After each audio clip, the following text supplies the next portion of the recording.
Le chef d'état-major de la force terrestre a évalué la situation sécuritaire du pays au cours d'une réunion de travail avec les commandants des régions militaires venus de la première, de la deuxième et de la troisième zone de défense au Collège des hautes études stratégiques et de défense à Kinshasa.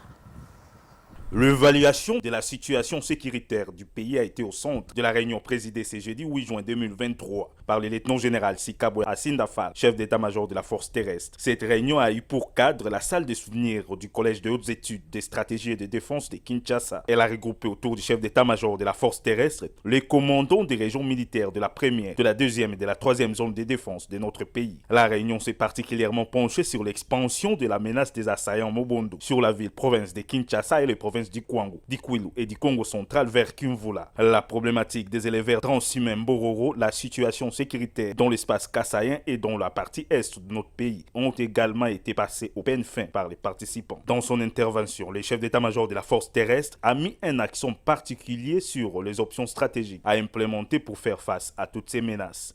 Sous le contrôle, sous votre responsabilité, m'ont poussé à provoquer cette réunion. Cette réunion qui est une réunion de commandement élargie en vue de trouver des solutions appropriées aux questions sécuritaires en cours, comparativement à nos missions régaliennes selon l'article 187 de la Constitution, qui sont la défense de l'intégrité du territoire national et des frontières contre toute subversion et contre toute agression.